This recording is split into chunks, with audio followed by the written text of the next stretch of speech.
Bienvenidos a este análisis detallado. Hoy nos metemos en el Boletín Oficial de la República Argentina, el del jueves 18 de septiembre de 2025. Un día cualquiera, digamos. Exacto. Y tenemos material de la primera sección, legislación y avisos oficiales, y también de la segunda, que es sociedades y avisos judiciales. Ajá. Es como una ventana, ¿no?, a la maquinaria administrativa, legal, económica del país, en plena acción. Sí, totalmente. Y la idea es esa, tratar de sacar las claves, los detalles que a veces se pierden, las historias detrás de tanta formalidad, ¿viste?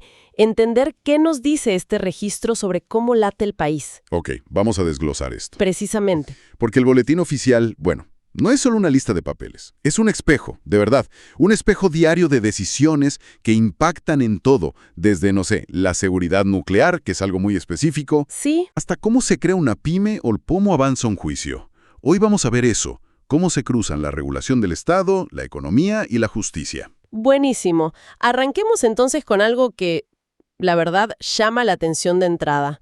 La seguridad nuclear.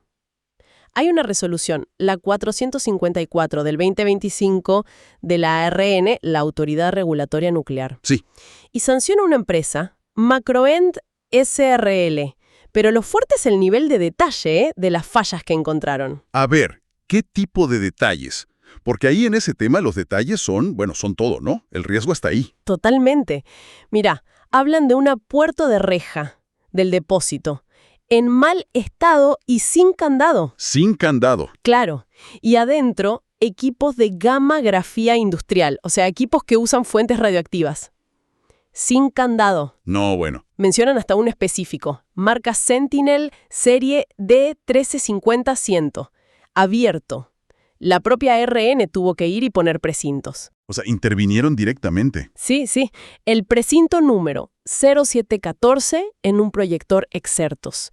Y otros 3 precintos, el 0698, 00000 y 0699, en telecomandos que estaban rotos, digamos. No se podían usar. Eso ya es bastante serio, ¿eh?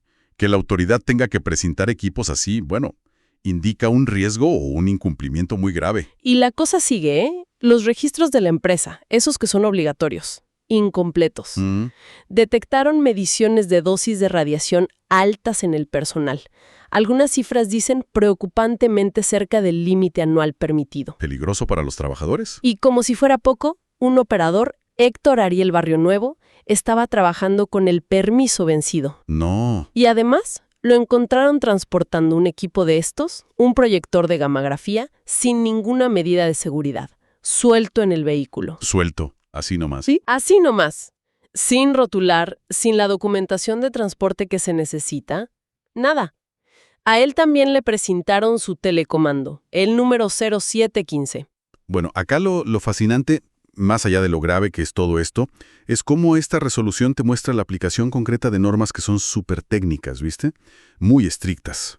Claro. Citan las normas AR, la 7.9.1, que es sobre cómo operar estos equipos de forma segura, la 10.1.1, que es la básica de seguridad radiológica, y la 7.11.1 sobre los permisos del personal. Ajá. Y la sanción en sí misma es interesante. No es solo plata, se miden horas regulatorias. ¿Horas regulatorias? Sí, es una unidad propia de este sector. Fueron 80 horas en este caso, y se la aplican solidariamente a la empresa y a su responsable de seguridad, un tal Oscar Candado. O sea, responden los dos. Exacto. Y esto, digamos, refleja el tiempo y los recursos que la ARN tiene que dedicar a controlar y corregir estas fallas. No es solo una multa. Entiendo. Entonces, la ARN no solo da permisos, sino que también controla fuerte y sanciona cuando hace falta. Exacto. Y esa doble cara, digamos, se ve en el mismo boletín de hoy. Porque mientras sancionan a Macroen por estos incumplimientos gruesos, Sí. encontramos otras resoluciones, la 482, la 483, 486, que otorgan licencias de operación, probablemente para usos médicos, por la sugerencia que firma. Ah, mira. Y también está la resolución 487. Esa muestra una visión más estratégica. Impulsa a actualizar las normas argentinas de transporte de material radioactivo. ¿Para qué? Es ese equilibrio constante, ¿viste?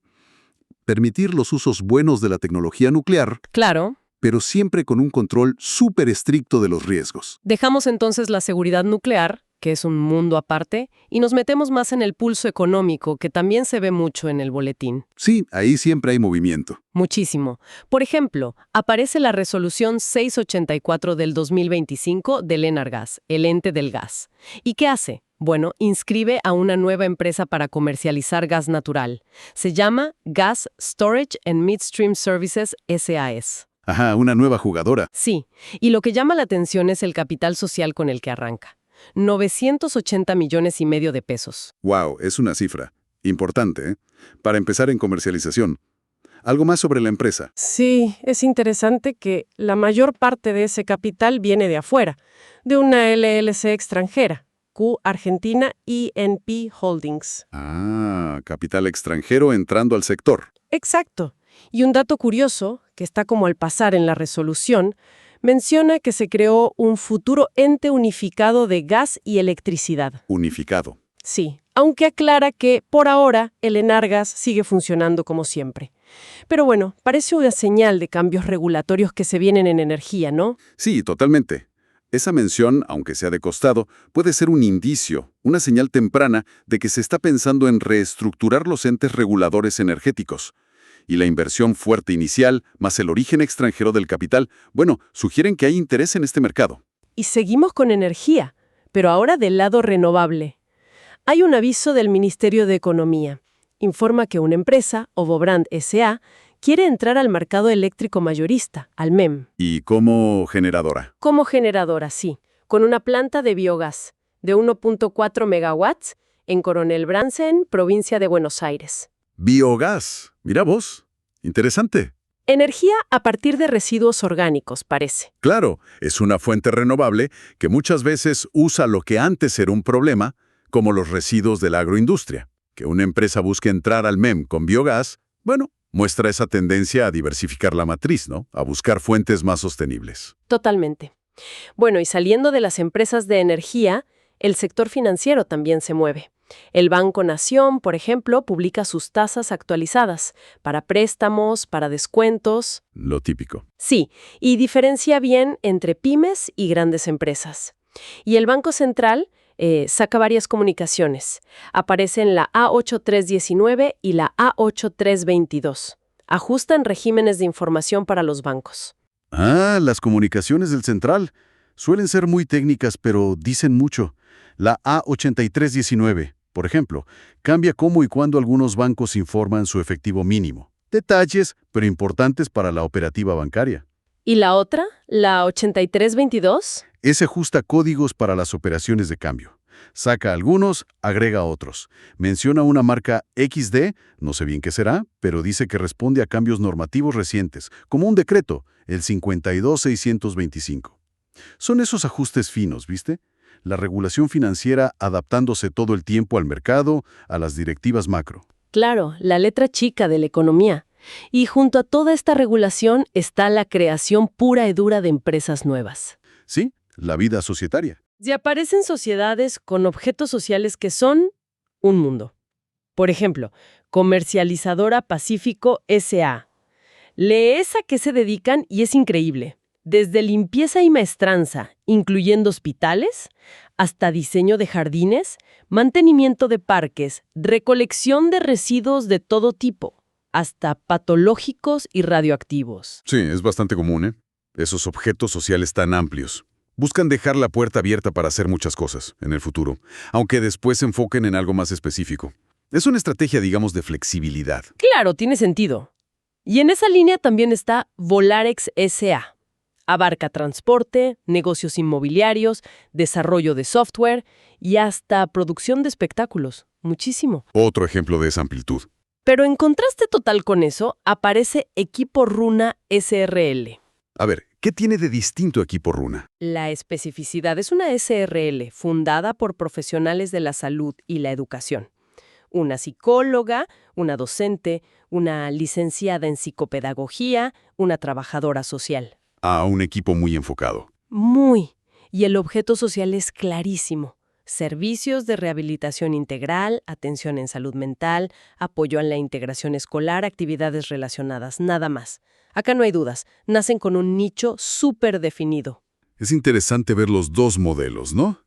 Si conectamos todo esto, el panorama empresarial que nos da el boletín hoy muestra, por un lado, ese dinamismo del registro de sociedades, con la tensión entre lo súper amplio, buscando flexibilidad, y lo muy específico como equipo Runa, buscando especialización. Sí. Por otro lado, la actividad que no para en energía, tanto en comercialización de gas como gas storage, como en generación renovable como Obi Brand.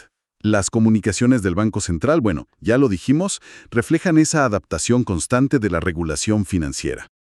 Y la presencia internacional. Y la presencia internacional, claro. Rectificaciones de datos de accionistas de afuera, como Pila Argentina, que tiene capital de Singapur, o cambios de representantes legales de sucursales mineras extranjeras, como Minera Agua Rica LLC.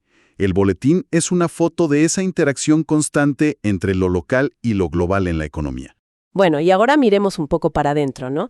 El funcionamiento del Estado, las relaciones laborales. Otro universo que el boletín detalla todos los días. Ajá. ¿Qué se ve? Bueno, un clásico de la administración, las prórrogas de las designaciones transitorias. Ah, sí, un tema recurrente. Aparecen varias resoluciones. En jefatura de gabinete, por ejemplo, la 188 y la 189. Prorrogan designaciones para Felipe Randel y Andrea Verónica Stamati. Y me imagino que en otros ministerios también, ¿no? Exacto. En el Ministerio de Salud, un paquete. La 258, 259, 259, 253 hacen lo mismo para Martina Dolores Francica, Ignacio Martín Negri, Claudio Ariel Parrilla y María Agustina Pitotti Escorza. Siempre mencionan la base legal, supongo. Sí, todas citan el SINEP, el Sistema Nacional de Empleo Público, y un decreto específico, el 958 de 2024, que parece ser el que habilita estas prórrogas ahora. Claro.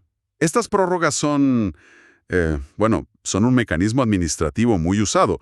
Permiten que las funciones sigan cubiertas en cargos que idealmente tendrían que ir a concurso, ¿viste? Claro. Pero bueno, por distintas razones los concursos se demoran o hay necesidades urgentes y se cubren así, transitoriamente. Ese decreto 958 seguramente regula cómo se dan estas prórrogas ahora. Es parte de la gestión diaria del personal del Estado. Y también hay movimientos internos, cambios en las cúpulas de organismos. Por ejemplo, en el INTI, el Instituto Nacional de Tecnología Industrial. Ajá. Hay un par de resoluciones, las 147 y 148, que oficializan cambios. Aceptan la designación de Miguel Ángel Romero como nuevo presidente del Consejo Directivo. Viene de un decreto presidencial, el 642 del 25. Bien. Y como consecuencia lo liberan de su cargo anterior, que era director operativo interino. Y bueno, reasignan otras funciones adentro. Es la burocracia funcionando. Son los engranajes, tal cual, esos actos formales. Aceptar una designación, dejar sin efecto otra, encomendar funciones, son necesarios para que la estructura de un organismo como el INTI funcione como dice la ley. Y pasando al mundo laboral primado, pero siempre bajo la mirada del Estado que regula. El boletín trae un montón de disposiciones del Ministerio de Capital Humano. Sí, de la Dirección de Relaciones del Trabajo, seguramente. Exacto, de esa dirección nacional.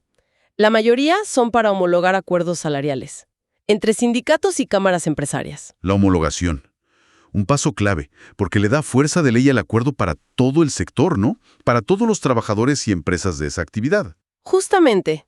Y además, estas disposiciones fijan los famosos topes indemnizatorios del artículo 245 de la Ley de Contrato de Trabajo. Importantísimo eso para calcular las indemnizaciones por despido. Mecánicos con el AK, Suez GHP, los de estaciones de servicio, con sus cámaras, marina mercante, guincheros, publicidad, alimentación, UTDC, que son los de clubes y entidades civiles, la industria del gas, minería.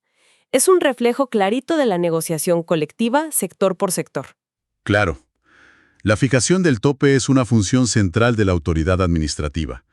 Se calcula sobre el promedio de los sueldos del convenio que se homologa y pone un techo a la indemnización por despido sin causa en esa actividad.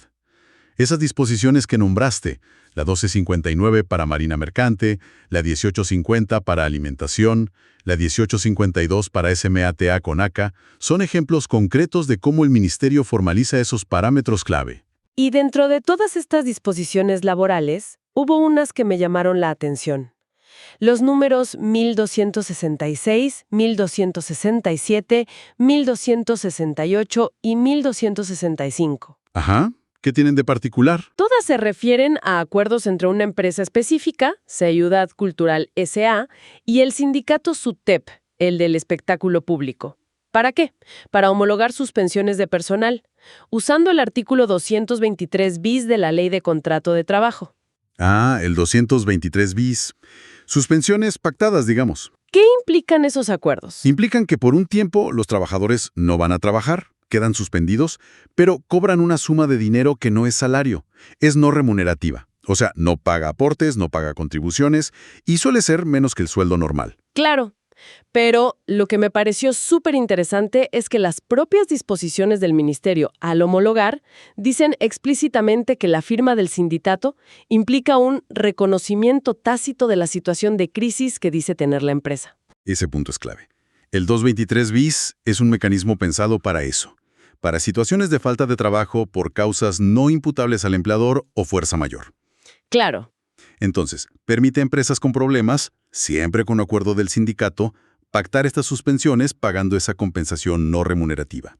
Es una alternativa a los despidos, busca cuidar los puestos de trabajo. Y esa mención al reconocimiento tácito de la crisis por parte del sindicato es importante porque de alguna manera valida la causa que invoca la empresa frente al ministerio. A veces evita tener que abrir un procedimiento preventivo de crisis formal, que es más complicado. Entonces, ¿es como una herramienta de flexibilidad o tiene sus riesgos? Y es un debate permanente, ¿viste? Por un lado, puede ser una herramienta útil, pragmática, para que empresa y sindicato manejen una crisis y eviten despidos. Sí. Pero por otro lado, siempre está el riesgo de que se use para bajar costos medio encubiertamente, o que se normalice la precariedad si las suspensiones estiran mucho tiempo. La clave está en el control, en que la crisis sea real. Estos acuerdos siempre nos hacen preguntar, ¿cómo se equilibra en la práctica esa necesidad de flexibilidad de las empresas en momentos duros, con la protección real de los derechos y los sueldos de los trabajadores? Es una tensión constante. Bueno, y para terminar el recorrido de hoy, nos vamos a la segunda sección del boletín. Ahí están los edictos judiciales. Ajá, los avisos de la justicia. Que a veces, detrás de esa formalidad, esconden casos muy serios. Por ejemplo, encontramos notificaciones del Juzgado Nacional en lo Penal Económico número 10. Penal económico. Sí, en una causa, la CPE 980 del 2020. El tema, un intento de exportar 826 gramos de MDMA, o sea, éxtasis, estaba escondido en un paquete postal. Narcotráfico por correo. Un clásico, lamentablemente. ¿Y a quién notifican por edicto? A varias personas.